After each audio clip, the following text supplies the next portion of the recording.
नमस्कार, देश विदेश की खबरों में आपका स्वागत है। मैं हूं आपके साथ आकांक्षा मिश्रा। बुलेटिन की शुरुआत करेंगे, उससे पहले नजर डालेंगे हेडलाइंस पर। उत्तर प्रदेश विधानसभा चुनाव में कांग्रेस 40% टिकट महिलाओं को देगी। पार्टी ने महासचिव प्रियंका गांधी ने लखनऊ में प्रेस कॉन्फ्रेंस में यह ऐलान किया। प्रियंका ने कहा कि यह फैसला तमाम पीड़ित महिलाओं के न्याय के लिए। गृह मंत्री अमित शाह ने बीजेपी के सेवा ही संगठन कार्यक्रम के अंतर्गत मोदी वैन को दिखाई हरी झंडी। पंजाब कांग्रेस प्रधान नवजोत सिंह सिद्धू की पत्नी नवजोत कौर सिद्धू ने कैप्टन अमरिंदर सिंह को खुला चैलेंज दिया। छत्तीसगढ़ में धर्मांतरण को लेकर मचे हंगामे के बीच राज्यपाल अनुसुईया उइके ने मुख्यमंत्री भूपेश बघेल को एक पत्र लिखा। और आईएनएस सी वाटर गवर्नेंस इंडेक्स ने छत्तीसगढ़ के मुख्यमंत्री भूपेश बघेल को देश का सबसे लोकप्रिय मुख्यमंत्री बताया। चलिए तो अब बुलेटिन की शुरुआत करते हैं। बता दें, उत्तर प्रदेश विधानसभा चुनाव में कांग्रेस 40% टिकट महिलाओं को देने वाली है। पार्टी महासचिव प्रियंका गांधी ने लखनऊ में प्रेस कॉन्फ्रेंस में यह ऐलान किया। प्रियंका ने कहा कि यह फैसला तमाम पीड़ित महिलाओं के न्याय के लिए है। वहीं प्रियंका ने नया नारा भी लगा दिया है कि लड़की हूं, लड़ सकती हूं। इससे पहले प्रियंका ने मंगलवार को योगी सरकार पर निशाना साधा था। उन्होंने सोशल मीडिया पर लिखा था कि भाजपा सरकार किसानों पर एनएसए लगाएगी, किसानों को धमकाएगी, लेकिन किसानों को एमएसपी नहीं देगी। उत्तर प्रदेश के कई जिलों में किसान 900 से 1000 रुपए प्रति क्विंटल का नुकसान उठाकर धान बेचने को मजबूर है। यह न्याय है। एमएसपी किसानों का हक है। कांग्रेस पूरी मजबूती के साथ उनके हक के लिए लड़ेगी। ADG law and order Prashant Kumar के बयान पर पलटवार किया गया है। वहीं सोमवार को लखीमपुर हिंसा को लेकर किसान ने रेल रोको आंदोलन किया था। इस पर एडीजी प्रशांत कुमार ने कहा था कि यदि किसी ने कानून व्यवस्था को अपने हाथ में लेने का प्रयास किया तो उसके खिलाफ सख्त कार्रवाई होगी। एनएसए भी लगाया जाएगा। प्रियंका सोमवार रात दिल्ली से लखनऊ पहुंची थी। सूत्रों के मुताबिक आज प्रियंका गांधी यूपी विधानसभा चुनाव के टिकट बंटवारे में महिलाओं को 33% आरक्षण का ऐलान कर सकती हैं। इसके अलावा लखीमपुर हिंसा पर मंत्री अजय मिश्र की बर्खास्तगी का मुद्दा भी एक बार फिर उठा सकती हैं। तो गृह मंत्री अमित शाह ने बीजेपी की सेवा के संगठन कार्यक्रम के अंतर्गत मोदी वैन को हरी झंडी दिखा दी है। यह वैन यूपी के कौशाम्बी जिले में कौशाम्बी विकास परिषद के तहत काम करेगी। इस परिषद का संचालन भाजपा के राष्ट्रीय सचिव विनोद सोनकर करते हैं। बता दें कि 5 मोदी वैन कौशाम्बी में 5 विधानसभाओं में काम करने वाली है। तो अमित शाह ने मोदी वैन को हरी झंडी दिखाई है। तस्वीरों में आप साफ देख सकते हैं कि ये किस तरीके से वैन काम करने वाली है। जाहिर है यूपी में इलेक्शंस है अगले साल और इसी को लेकर प्रचार प्रसार जोरों पर है और भाजपा के राष्ट्रीय सचिव विनोद भी इसमें शामिल हैं। अमित शाह ने भी मोदी वैन को हरी झंडी दिखाई है। उनके साथ कई सारे कार्यकर्ता भी इस दौरान मंच पर आपको नजर आ रहे होंगे। तो यूपी के कौशाम्बी जिले में ये वैन को झंडी दिखाई गई है। वहीं पंजाब कांग्रेस प्रधान नवजोत सिंह सिद्धू की पत्नी नवजोत कौर सिद्धू ने कैप्टन अमरिंदर सिंह को खुला चैलेंज दिया है। उन्होंने कहा है कैप्टन अमृतसर ईस्ट से सिद्धू के खिलाफ चुनाव लड़ेंगे। उन्हें सिद्धू और उनकी पॉपुलैरिटी का तब पता चल जाएगा। नवजोत कौर ने यहां तक कह डाला कि कैप्टन की टीम को ठहराने से लेकर उनके खाने तक का इंतजाम उनकी तरफ से खुद होगा। नवजोत कौर ने अमरिंदर सिंह के अगले चुनाव में सिद्धू को न जीतने देने के बयान पर पहली बार अपनी प्रतिक्रिया दी है। कौर ने अमरिंदर सिंह के नवजोत सिंह सिद्धू को देश विरोधी कहे जाने पर भी कड़े तेवर दिखाए। उन्होंने कहा कि अगर ऐसा होता तो सिद्धू देश के लिए नहीं खेलते। वे क्रिकेटर के तौर पर पाकिस्तान गए थे और संयोग से करतारपुर कॉरिडोर खुलने का रास्ता भी बन गया था। सिद्धू को वहां मिला सम्मान कैप्टन को बर्दाश्त नहीं हुआ है। पाकिस्तान से कोई नाता रखने के बजाय पाकिस्तानी को घर में रखना ज्यादा खतरनाक है। इशारों में उन्होंने पाकिस्तानी महिला पत्रकार अरुसा आलम से कैप्टन की दोस्ती पर सवाल खड़े किए हैं। नवजोत कौर ने कैप्टन अमरिंदर को चुनौती देते हुए कहा कि अकाली दल ने भी सिद्धू को खत्म करने की कोशिश की थी, लेकिन इसमें कामयाब नहीं हुआ। अकालियों ने सिद्धू का टिकट कटवाकर अरुण जेटली को अमृतसर से चुनाव लड़वाया। अमृतसर के लोगों ने सिद्धू के साथ हुई नाइंसाफी का बदला लिया और जेटली चुनाव हार गए। तो छत्तीसगढ़ में धर्मांतरण को लेकर मचे हंगामे के बीच राज्यपाल अनुसुईया उइके ने मुख्यमंत्री भूपेश बघेल को पत्र लिखा है। इसमें लिखा गया है कि जबरन धर्मांतरण की शिकायतों पर कानूनी कार्रवाई होनी चाहिए। उन्होंने शासन को और मुख्यमंत्री को इन मामलों में उचित कदम उठाने के लिए कहा है। राज्यपाल ने जबरन धर्मांतरण को कानूनन अपराध कहा है। राज्यपाल का कहना है कि धर्मांतरण पर पहले ही कानून बना है। कोई भी व्यक्ति किसी का जबरन धर्मांतरण नहीं करा सकता।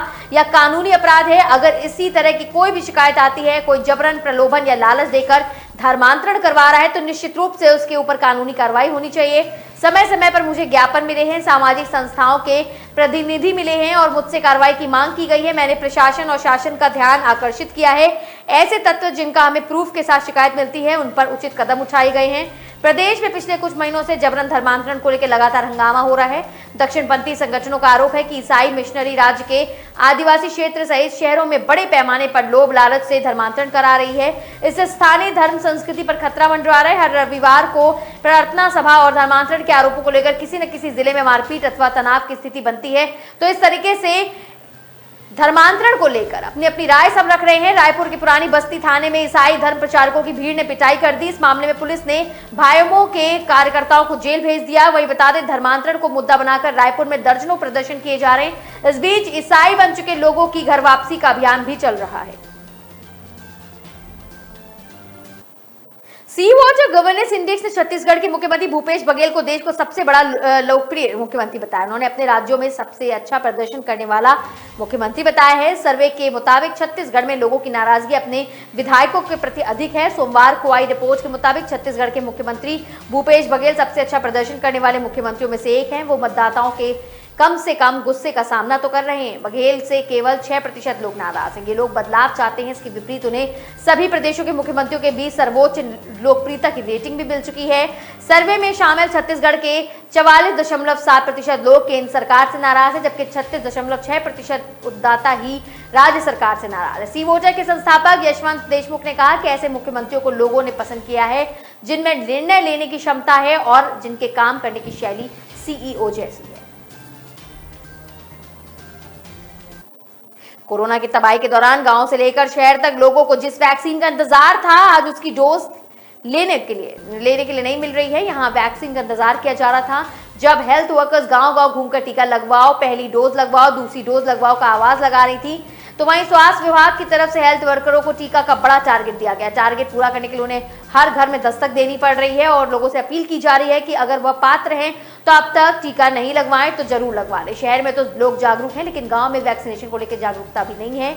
कोरोना वैक्सीनेशन को लेकर पहले भीड़ को कम करने के लिए सरकार ने स्लॉट की व्यवस्था की थी। इसके तहत पहले से लोगों को स्लॉट बुक कराना पड़ता था, फिर टीका सेंटर जाना पड़ता था। वह दौर भी रहा है जब वैक्सीनेशन सेंटर पर लोगों की लंबी लाइन लगी रहती थी। टीका लगाने के लिए भी लोगों को जुगाड़ लगाना पड़ता था, लेकिन 6 माह बाद हालात ऐसे हो गए हैं कि टीका के लिए लोगों की जागरूकता करनी पड़ रही है। बिहार में हेल्थ वर्कर्स गांव में किस तरह से घूम कर टीका लगवाने के लिए आवाज लगा रही हैं, इसका एक वीडियो सामने आया जिसमें हेल्थ वर्कर किस तरीके से लोगों से आवाज लगा के अपील कर रही है। उत्तर प्रदेश में तीसरे दिन में बारिश का दौर जारी है। लखनऊ सहित प्रदेश के 26 जिलों के लिए आज भारी अलर्ट जारी किया गया है। लगातार बारिश की वजह से खेतों में खड़ी फसल पानी में डूब गई है। जिन किसानों ने फसल काटकर खेत में रखी थी वो भी खराब हो गई। उत्तराखंड के पहाड़ी इलाकों में भारी बारिश से गंगा में 24 घंटे में जलस्तर आज गुना बढ़ गया है। हरिद्वार में गंगा खतरे के निशान पर है, आधा मीटर ऊपर बह रही है। मंगलवार को तो दोपहर हरिद्वार में बैराज से 3.42 लाख क्यूसेक पानी गंगा में छोड़ा गया। इससे मेरठ, बिजनौर, मुजफ्फरनगर, हापुड़, बुलंदशहर और अमरोहा जिले के गंगा किनारे 100 से ज्यादा गांव प्रभावित हुए। तीनों दिनों से प्रदेश में हो रही बारिश ने ऐसी तबाही मचाई है कि लहलहाती धान की फसल बारिश की वजह से खराब हो चुकी है। खेतों पर कटी धान की फसल बारिश के पानी से खराब होने का अंदेशा भी है।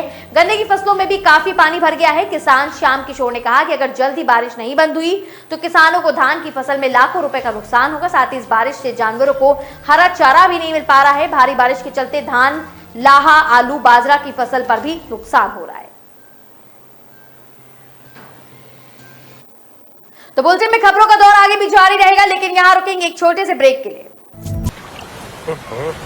हम जब छोटे थे ना, हजारों कछुए आते थे इस बीच पर। हाँ, मैंने भी देखे हैं।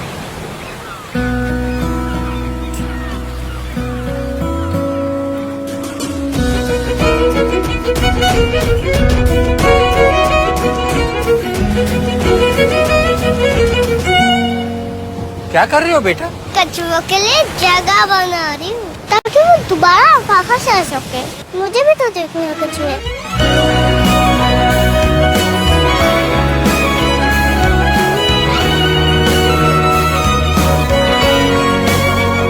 अगर कल को बदलना है तो पहले खुद को बदलना पड़ेगा। सर्फ एक्सेल में हमने भी की है एक शुरुआत खुद को बदलने की। Surf Excel Matic liquid 100% eco friendly actives के साथ मुश्किल दाग निकाले और पर्यावरण का भी रखें ख्याल। चलिए ब्रेक के बाद एक बार फिर से खबरों का रुख करेंगे, जहां पूर्व विधानसभा अध्यक्ष और आजमगढ़ की दीदारगंज क्षेत्र से बसपा विधायक सुखदेव राजभर का सोमवार की रात लखनऊ में निधन हो गया। 70 साल के थे। उनके निधन से सियासी गलियारों में शोक है। मायावती ने निधन पर शोक जताया है तो मंगलवार को मुख्यमंत्री योगी आदित्यनाथ समेत अखिलेश यादव समेत कई वरिष्ठ नेता राजभर के घर पहुंचे हैं। सीएम योगी ने श्रद्धांजलि दी है। अखिलेश ने सुखदेव के बेटे कमलकांत और अन्य परिवार के सदस्यों को ढांढस बंधाया। सुखदेव राजभर यूपी के पूर्वांचल के बड़े नेताओं में आते थे। 2 महीने पहले सपा के अध्यक्ष अखिलेश यादव उनसे गोमती नगर स्थित आवास पर भी मिलने गए थे। सुखदेव राजभर बीते 3 दिन से गोमती नगर स्थित चंदन अस्पताल में भर्ती थे। अस्पताल के एमडी डॉक्टर फारूक अंसारी ने बताया कि सुखदेव राजभर गुर्दे से पीड़ित थे। गुर्दे की बीमारी चल रही थी और डायलिसिस भी चल रहा था। जहां सोमवार की रात 8:30 बजे उनका निधन हुआ। सुबह सपा के राष्ट्रीय अध्यक्ष व पूर्व कैबिनेट मंत्री ओम प्रकाश राजभर ने पार्थिव शरीर पर पुष्प अर्पित करके श्रद्धांजलि अर्पित की। लखीमपुर हिंसा में सोमवार को पुलिस को बड़ी सफलता हाथ लगी। प्रदर्शन करे किसानों को कुचलने वाली थार जीप में सवार सुमित जायसवाल को पुलिस ने लखीमपुर से ही गिरफ्तार किया है। उनके साथ 3 अन्य को भी पकड़ा है। इन सभी को मंगलवार को कोर्ट में पेश किया जाएगा। सुमित का एक वीडियो सामने आया जिसमें वह जीप से उतरकर भागते हुए नजर आ रहे हैं। उसी ने किसानों के खिलाफ हत्या की FIR भी दर्ज कराई थी, जिसमें दावा किया गया था कि उनके ड्राइवर दोस्त और 2 भाजपा कार्यकर्ताओं को घटना के बाद पीट कर मार डाला गया था। सोमवार को ही पुलिस ने सुमित की तरफ से दर्ज कराए गए मुकदमे के आरोपी किसानों के बयान लिखे थे। सुमित केंद्रीय गृह राज्य मंत्री अजय मिश्र टेनी के बेटे हैं और हिंसा के प्रमुख आरोपी आशीष मिश्रा के बेहद करीबी। SIT ने सुमित के साथ ही नंदन, शिशुपाल और सत्यप्रकाश को गिरफ्तार किया। सत्यप्रकाश के पास से लाइसेंसी रिवॉल्वर और कारतूस बरामद हुआ है। थार जीप के ड्राइवर व अन्य की मौत के बाद ये माना जा रहा है कि सुमित जायसवाल के अकेला मामले की चश्मदीद ही बचा हुआ है। इसके साथ ही कई अन्य लोग भी गिरफ्तार हो चुके हैं। आपको बता दें कि लखीमपुर केस में अब तक 10 आरोपी पकड़े जा चुके हैं।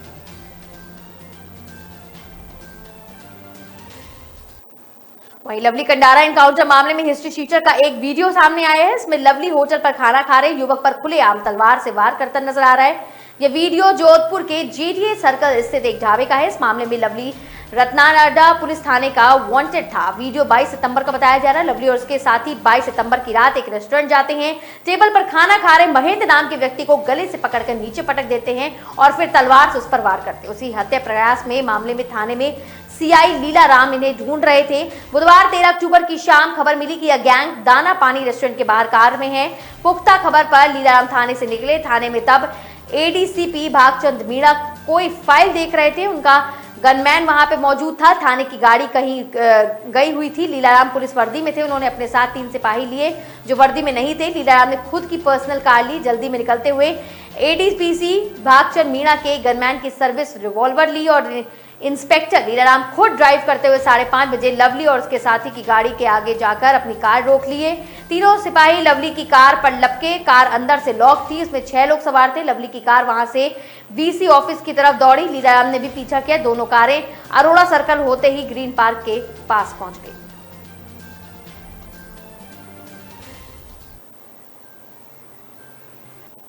तो सत्ता में रहकर भी जब न्याय की आस में गुहार लगाने के लिए जाइए तो करते बने कि कर लीजिए, सुनना पड़े तो हंगामा मचना लाजमी। कुछ ऐसा ही हुआ है सोमवार देर रात मिर्जापुर के विंध्याचल थाने में। सोमवार की रात करीब 9 बजे से जिले में अधिकारियों के साथ नेताओं के फोन घनघना उठे। एक पक्ष से कार्यकर्ता तो दूसरे पक्ष से अधिकारी थाना पर जुटने लगे। बताया जा रहा है कि किसी कार्यकर्ता के मसले में भाजपा नेता अभय मिश्र ने थानाध्यक्ष को 9 बार फोन किया, जिसका जवाब ही नहीं मिला।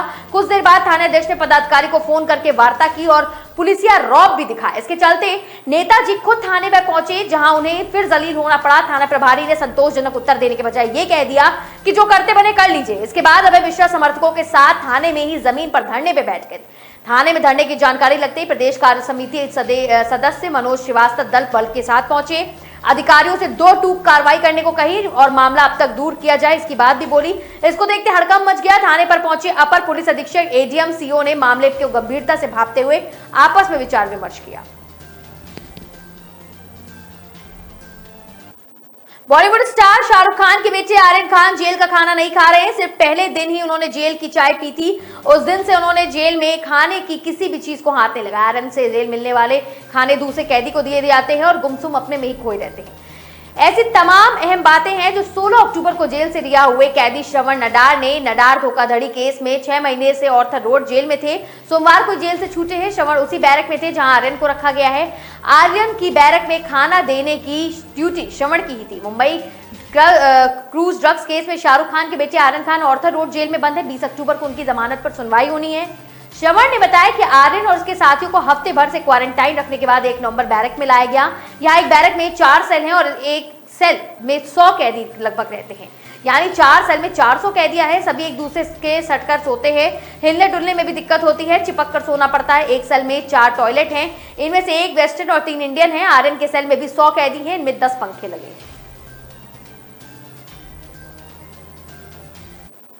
अगर आप होश गंगाबाद के तवा पुल से होकर गुजरने वाले हैं तो ये जानकारी सिर्फ और सिर्फ आपके लिए है। मध्य प्रदेश की राजधानी भोपाल के हिल स्टेशन पंचमढ़ी, जबलपुर, छिंदवाड़ा को जोड़ने वाले होशंगाबाद में तवा नदी का पुल आज से बंद हो चुका है। तवा नदी के पुल 2 माह तक सभी प्रकार के वाहनों का आवागमन बंद रहेगा। मरम्मत कार्य पूरा होने के बाद होशंगाबाद पिपरिया स्टेट हाईवे 67 पर वाहनों को डाइवर्ट रूट से निकाला जाएगा।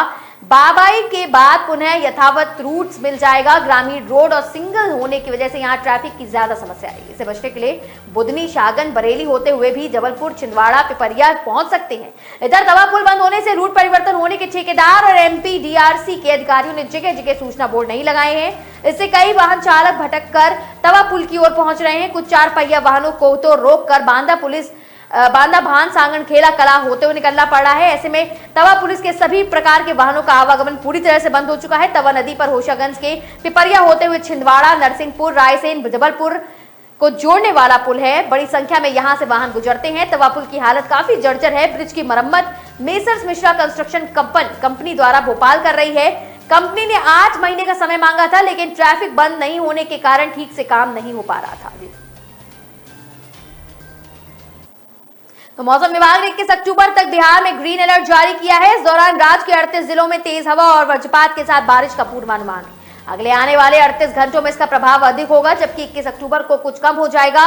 पटना, सारण, पूर्णिया, मुजफ्फरनगर, वैशाली, समस्तीपुर, बेगूसराय, खगड़िया और सहरसा सहित बिहार के अधिकतर जिलों में रात में भी बारिश होगी। मौसम विभाग की माने दक्षिण मध्य प्रदेश के ऊपरी हिस्से के साथ पश्चिम बंगाल में होते हुए ओडिशा तक कब दबाव का क्षेत्र विकसित हो सकता है। दोनों क्षेत्रों में आपस में मिलने का प्रभाव बिहार के अधिकांश हिस्से में दिखाई देगा। इससे मौसम सिस्टम के प्रभाव से तेज हवा, वज्रपात के साथ कई स्थानों पर तेज हो रही बारिश हल्की हल्की जगहों पर भी रहेगी। मौसम विभाग ने 21 अक्टूबर तक बिहार में मौसम के ऐसे ही बने रहने का अलर्ट जारी किया है। 21 अक्टूबर के बाद मौसम फिर शुष्क होने का अनुमान लगाया जा रहा है। तो अब 3 स्टार वाली पुलिस की वर्दी पहनकर ठगी करने वाला फर्जी पुलिस इंस्पेक्टर सलाखों के पीछे है। जी हां, प्रारंभिक पूछताछ में सामने आया कि 10वीं कक्षा तक पढ़ा लिखा शातिर ठग कालू राम उर्फ राहुल शेखावत श्रीनगर गंगा बॉर्डर में होमगार्ड जवान था। वह सरहद के पास आबकारी में निगरानी का काम करता था। शान शौकत की जिंदगी जीने के लिए शौकीन राहुल का इतना ही सैलरी कम नहीं चलता, इसलिए उसने ठगी करने का योजना बनाया। राहुल बॉर्डर होमगार्ड की वर्दी पहनता था और अफसरों से मिलता था। श्रीनगर जिले में राजवा कस्बे में एक एसएमके क्षेत्र में रहने वाले राहुल शेखावत ने वर्ष 2015 में गंगानगर में ही भोले भाले लोगों को नौकरी दिलवाने के नाम पर ठगना शुरू कर दिया। 2019 तक राहुल के खिलाफ धोखाधड़ी के 21 मुकदमे दर्ज हो चुके हैं। डीजीपी ऋचा तोमर ने बताया कि राहुल के खिलाफ पहला मुकदमा गंगानगर के समीपवर्ती पंजाब के सदर कपूरथला में धोखाधड़ी का पहला मुकदमा दर्ज हुआ। यहीं 7 और मुकदमे राहुल के खिलाफ दर्ज हुए। इनमें पंजाब पुलिस ने राहुल शेखावत को गिरफ्तार किया। इसके बाद जयपुर के शास्त्री नगर थाने में धोखाधड़ी का केस दर्ज हुआ। फिर चुरू में, राजगढ़ में, गंगानगर में, अनूपगढ़, राय सिंह नगर, समेजा कोठी, कोतवाली थाने में भी राहुल पर धोखाधड़ी करके रुपए हड़पने का केस लगा हुआ है। तो फिलहाल देश विदेश की खबरों में मेरे साथ अभी के लिए सिर्फ इतना ही, लेकिन तमाम खबरों के लिए आप देखना न भूलें के न्यूज़ नेशनल।